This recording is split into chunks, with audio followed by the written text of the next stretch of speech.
Hello students and welcome to the lecture. So students, as you can see here, that basically in this lecture we are going to start the discussion over the banking awareness practice questions. Okay. This is going to be our part 7. Okay. In this, we will practice some questions and at last we will see the summary of all of them. But before this, there is a small disclaimer that is presented over here. We require to understand.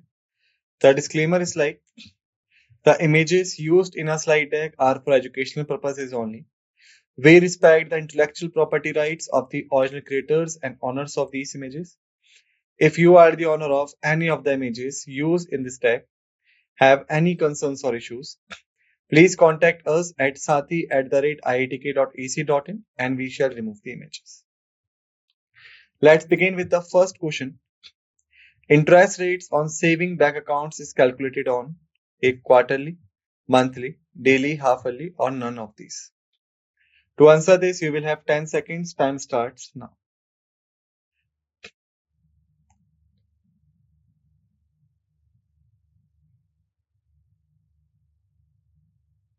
The time's up. Correct answer is daily. Explanation. In India, the interest rate on saving accounts typically calculated on a daily basis means that the interest is accrued daily based on the account balance and usually credited to the account on a quarterly basis. Method allows for most frequent compounding, which could benefit account holders by increasing their overall interest earnings compared to the less frequent calculations. Question though.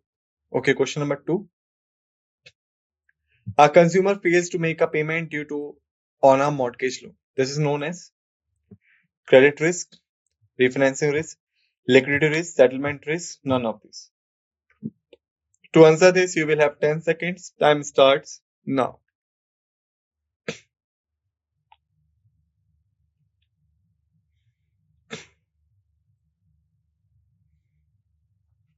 The time's up.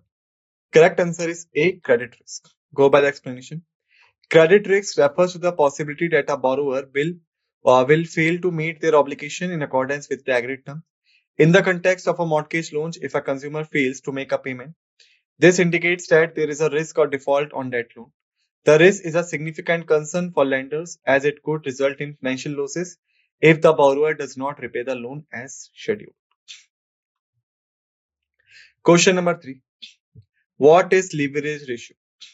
Options are capital to total assets, risk weighted, capital to total assets, not risk weighted, capital to total liabilities, tier 1 capital to tier 2 capital, none of these. To answer this, you will have 10 seconds. Time starts now.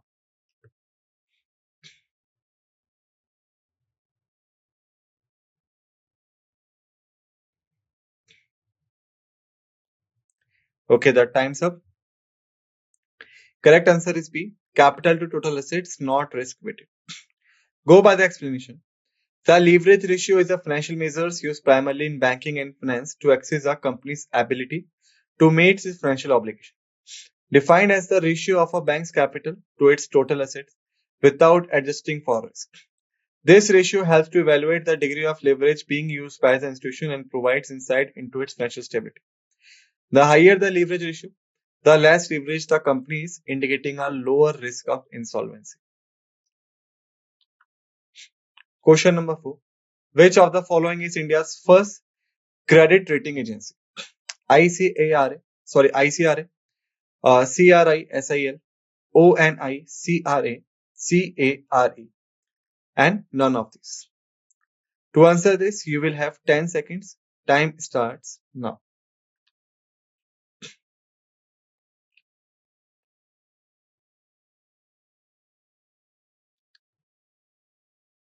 Okay, the time's up. Correct answer is CRISIL. Go by the explanation. Credit Rating Information Services of India Limited got established in 1987 and recognized as India's first credit rating agency, provides credit ratings, research, risk, and policy advisory services, playing a significant role in the Indian financial market. Other agencies are ICRA, ONICRA, and CARE were established later. Question number 5. RBI takes prompt corrective action when a bank is faced to market risk, credit risk, liquidity risk, low capital adequacy, none of these. To answer this, you will have 10 seconds. Time starts now.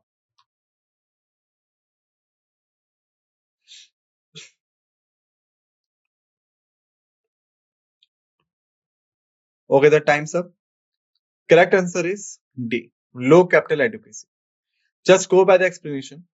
The Reserve Bank of India takes prompt corrective action when a bank's capital adequacy falls below the required threshold.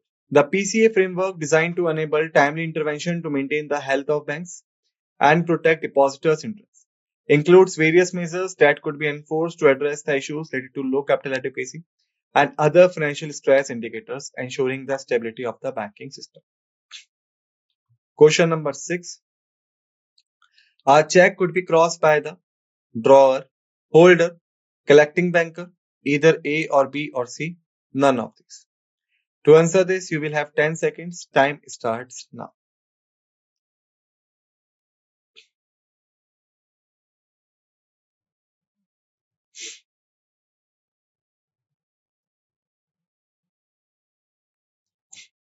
Okay, the time's up.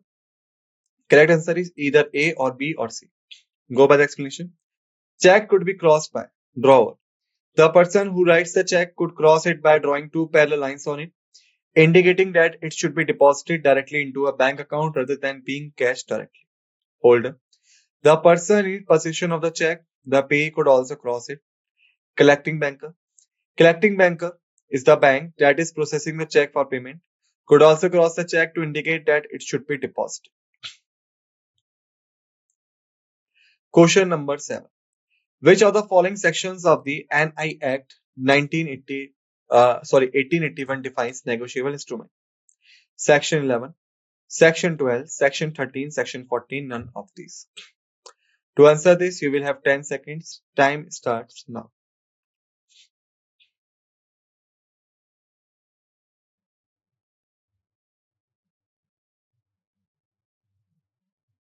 The time's up. Correct answer is C, Section 13. Go by the explanation.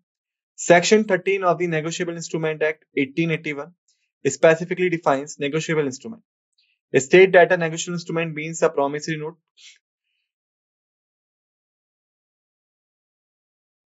bill of exchange, check payable either to order or to bearer. This definition established the key characteristics that make these instruments negotiable, such as the ability to transfer them from one person to another, which is central to their function in commercial transactions. Section 11 deals with the definition of a person, 12 deals with consideration, 14 deals with pertains to the characteristics of instrument. Question number 8. In which among the following accounts no checkbook issued? Minor account, joint account, illiterate account, non-resident account, none of these. Answer this. Again, you will have 10 seconds. Time starts now.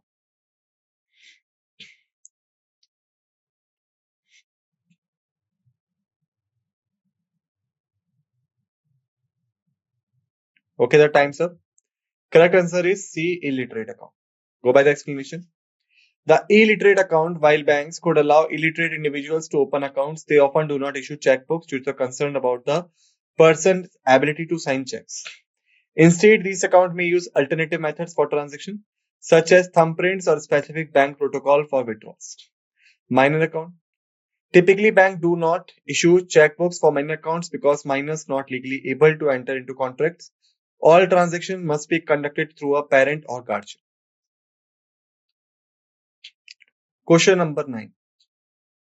In which year foreign currency non-resident account bank or FCNRB was introduced? 1991, 1993, 1995, 1996, none of these. To answer this, you will have 10 seconds. Time starts now.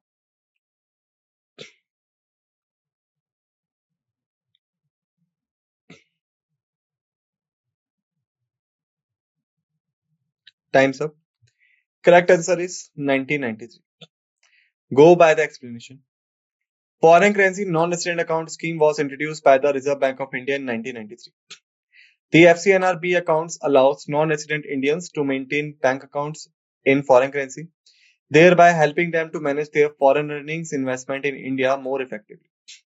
These accounts beneficial as they provide protection against exchange rate fluctuations and also an interest in foreign currency, which could be repatriated. The introduction of FCNR account was part of broader reforms in the Indian financial sector during the early 1990s. Question number 10. In terms of agricultural loans in India, the short-term credit refers to the loans made for a period less than 1 year, 15 months, 18 months, 24 months, none of these. To answer this, you will have 10 seconds. Okay, then I will give you the answer. Your time starts now.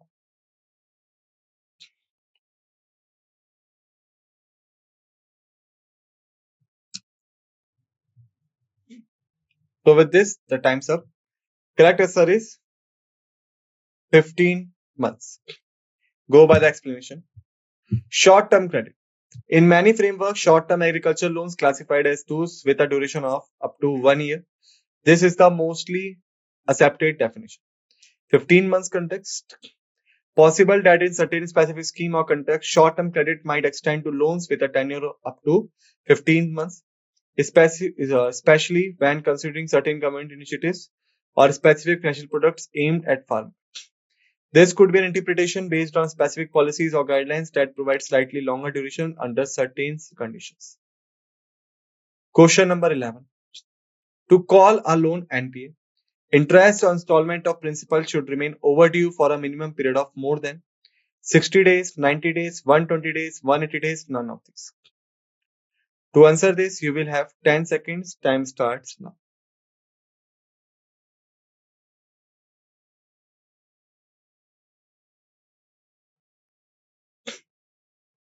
With the time's up. Correct answer is 90 days. Just go by the explanation. In India, as loan is classified as a non-performing asset when the interest or principal repayment remains overdue for a period of more than 90 days. This classification is important for banks and financial institutions. It helps them assess the quality of their loan portfolio and manage credit risk. When a loan is categorized as an NPA, it indicates that the borrower is facing difficulty in repaying the loan, prompting the lender to take necessary measures, which may include restructuring the loan, initiating recovery process, or making provisions for potential losses. Question number 12. When monitors private sector lending in commercial banks? Who monitors? Reserve Bank of India, Small Industries Development Bank of India, National Bank for Agriculture and Rural Development, Government of India, or none of these. To answer this, 10 seconds you will have, then I will give you the answer. Your time starts now.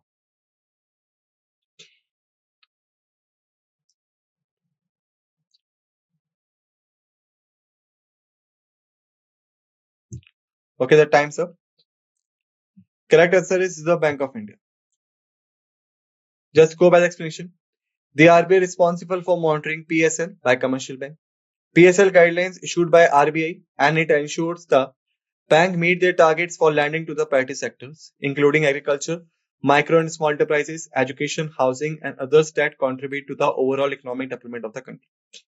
While institutions like NABARD and SIDBI play important roles in financing and supporting specific centers, overall monitoring regulation of PSL falls under the purview of the RBI. Question number 13. NABARD administers a fund called Rural Infrastructure Development Fund RIDF. What is the major source of its funds? Options are penalties levied on domestic commercial banks who fail to meet PSL targets, penalties levied on foreign banks with less than 20 branches who fall to meet PSL targets, penalties levied on central bank who fall to meet PSL targets, all of the above, none of these. To answer this, you will have 10 seconds. Time starts now.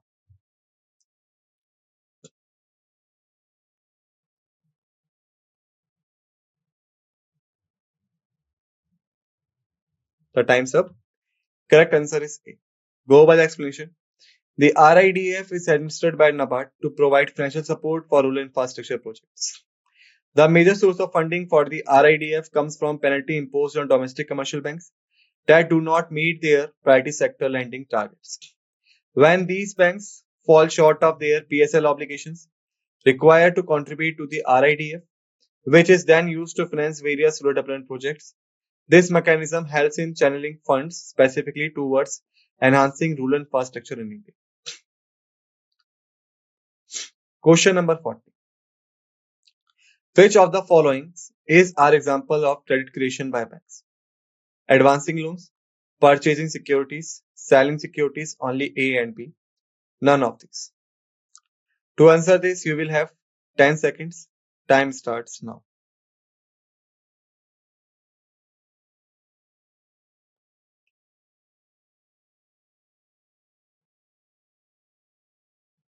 Time's up. Correct answer is D, only A and B. Go by the explanation. Advancing loan. When banks provide loans to consumers, they credit, they create credit. Because the bank lends out money that does not physically possess, instead creates a deposit in the borrower's account, effectively increasing the money supply in the economy. Purchasing securities. When bank purchases securities like government bonds, they pay for these securities by creating deposits. This action also leads to an increase in the money supply, which is a form of credit creation. Selling securities. When banks sell securities, they are not creating credit, rather they are converting assets into cash, which typically does not affect the overall credit in the economy. Question number 15. Which of the following is also known as contingent liability of the banks? Cash credit, non-fund based lending, fund based lending, cash reserve ratio, none of these. To answer this, you will have 10 seconds. Time starts now.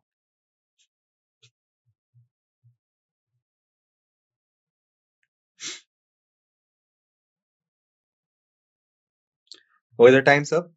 Correct answer is B, non-fund based lending. Go by the explanation. Contingent liabilities, potentially liabilities that may occur depending on the outcome of future event. In the context of banks, non-fund based lending includes instruments like guarantees, letter of credit, and other commitments that do not immediately require the bank to disperse funds but may lead to an obligation in the future.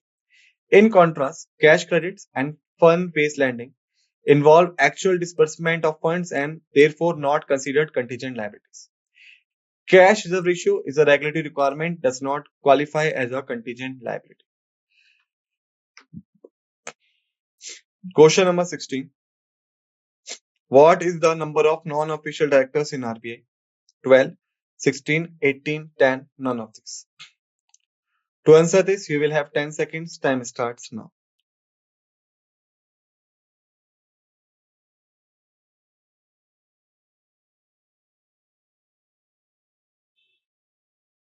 Time's up. Correct answer is 10. Go by the explanation. Central Board of RBI includes official directors such as the governor and 4 deputy governors. Additionally, the government appoints 10 non-official directors, 2 government officials, and 4 directors from each of the 4 local boards. Question number 17. Which of the following is available to banks to borrow overnight funds from RBI against the approved government securities? Repo rate, bank rate, base rate, marginal standing facility, none of these. To answer this, you will have 10 seconds, then I will give you the answer. Time starts now.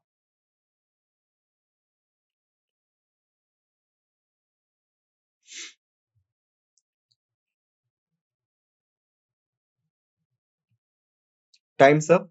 Correct answer is D, marginal standing facility. Go by the explanation.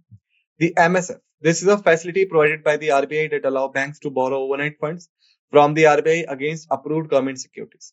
It's specifically designed for emergency funding used when banks are unable to manage their liquidity needs through the interbank market.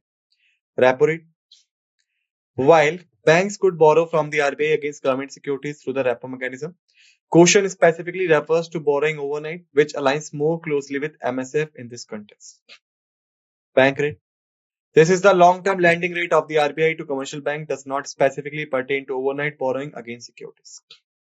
Base rate. Minimum rate of interest that banks could charge borrowers not related to the borrowing from the RBI. Question number 18. If the repo rate is 6%, Then which among the following is correct about reverse repo and margin standing facility? Options are reverse repo is 7% and margin standing facility is 8%. Reverse repo rate is 5%, MSF is 6%. Reverse repo is 5%, MSF is 7%. Reverse repo is 8%, MSF is 7%. None of these. Answering this, you will have 10 seconds. Time starts now.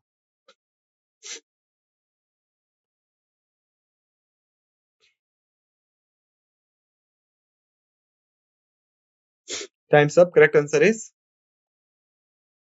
if the reverse repo is 7% and MSF standing is 8%.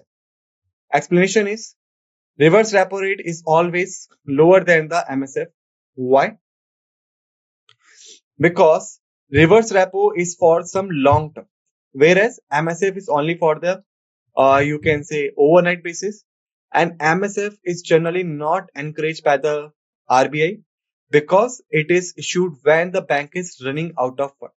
So the bank should not lend out that much of account, which could create that kind of situation when bank do not have any kind of fund and immediately they borrowing the fund. So that's why it is always remain higher than the reverse repo, so that the bank should avoid unnecessary and uncontrollable lending. Question number 19. What will impact on money supply if RBI purchases the foreign currency in India? Money supply will increase, money supply will decrease, money supply will remain constant, money supply will increase or decrease depending on exchange rate, or none of these. To answer this, you will have 10 seconds. Time starts now.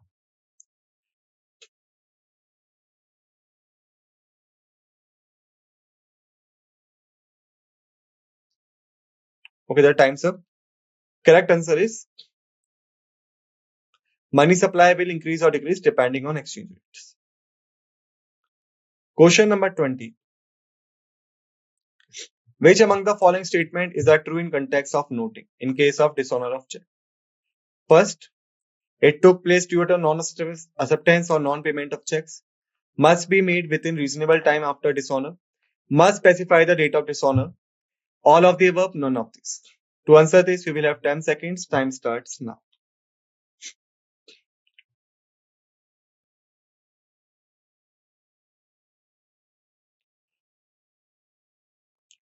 Time's up. Correct answer is all of the above. Go by the explanation. It took place due to a non-acceptance or non-payment of check. First, noting refers to the official record that a check has been dishonored due to the either non-acceptance or non-payment by the bank. This is fundamental basis for the process of noting. Must be made within reasonable time after dishonor. True. Notice of dishonor must be given within a reasonable time after the check has been dishonored. Crucial for ensuring that the parties involved could take timely actions regarding the default. Then, must specify the date of dishonor. The notice of dishonor must clearly state the date when the check was dishonored. This information necessary for establishing timelines and any potential legal actions that may follow. Question number 21. Which among the following are types of deposit accounts? CASA account, salary account, recurring account. Options are only 1 and 2, only 2 and 3, only 1 and 3, only 1, 2 and 3, none of these. To answer this, you will have 10 seconds. Time starts now.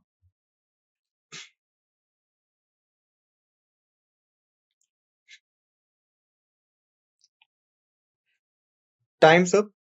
Correct answer is A, only 1 and 2. Go by the explanation. CASA, current account and saving accounts. Yes.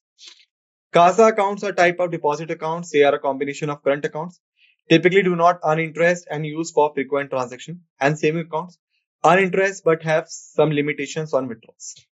Salary account, yes. Salary accounts are specialized deposit account designed for individuals who receive regular salary payments, often come with benefits like zero balance requirement and other features tailored for employees. Recurring account, yes. Recurring deposit occurs type of deposit account where individuals could deposit a fixed amount regularly, usually monthly, for a specified period, earning interest on the total amount deposited. Question number 22. When an endorser put his signature on the back of the instrument without writing the name of the endorsee is termed as blank endorsement, special endorsement, conditional endorsement, partial endorsement, none of these. To answer this, again 10 seconds you have. Time starts now.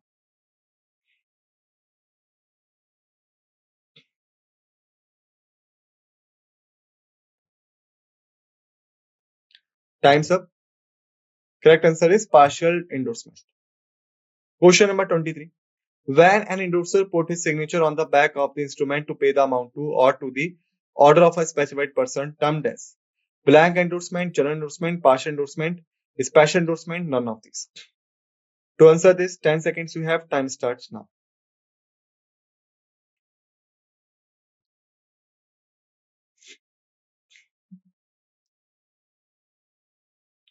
Time's up. Correct answer is D, special endorsement. Go by the explanation. Special endorsement occurs when the endorser signs their name on the back of the instrument. It specifies a particular person to whom the amount is payable. For example, if the endorser writes pay to John Doe, followed by their signature, it's a special endorsement, means that only John Doe can claim the payment. Blank endorsement, when the endorser signs the back without specifying endorsee, making it payable to whoever holds it. Bearer. General endorsement, terms not commonly used in legal context relating to the negotiable instrument. Partial endorsement refers to endorsing only part of the amount or the instrument itself, which is not a standard term in the context of endorsement. Question number 24. Deposits made in which among the following does not come under deposit insurance scheme? Regional rural banks, private banks, non-scheduled commercial banks, primary agriculture credit societies, none of these. Answering these, you will have 10 seconds. Time starts now.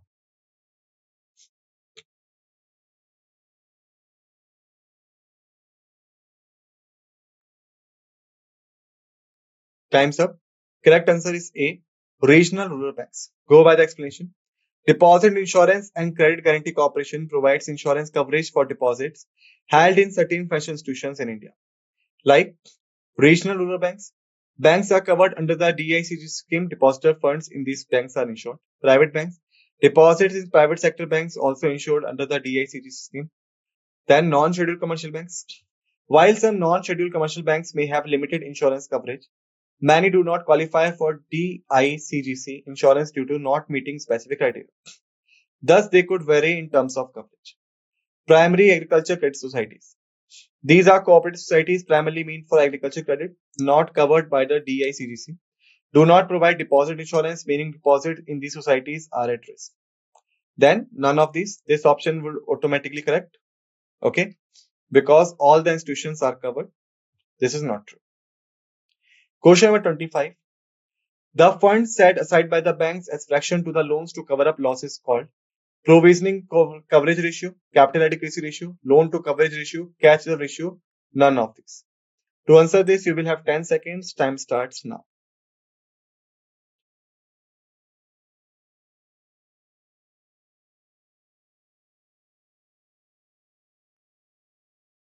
Time's up.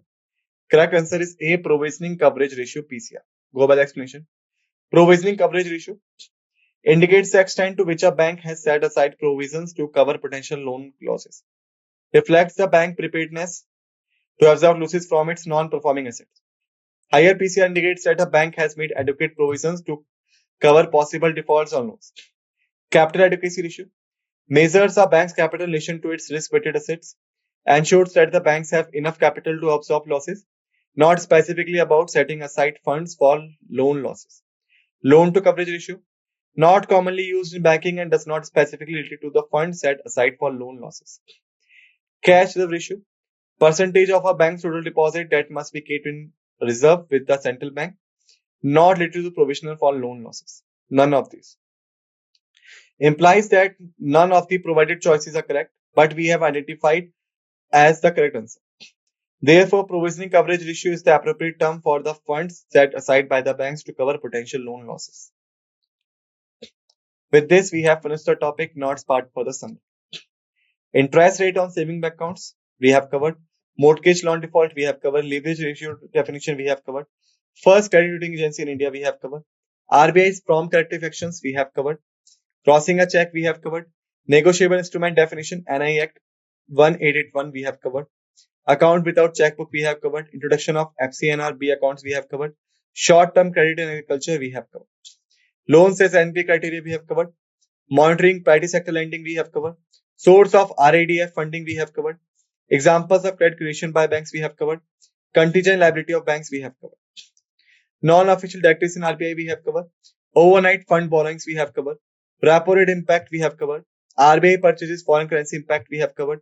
Noting for dishonor check, we have covered. Types of deposit account, we have covered. Blank endorsement definition, we have covered. Special endorsement definition, we have covered. Deposit insurance schemes exclusions, we have covered. Funds set aside for loan losses, we have covered. So with this, we have finished this lecture. It is requested to all of you kindly revise the facts and figures that all we have discussed in this lecture and keep yourself ready for the next lecture. With this note, let's end this lecture and thank you.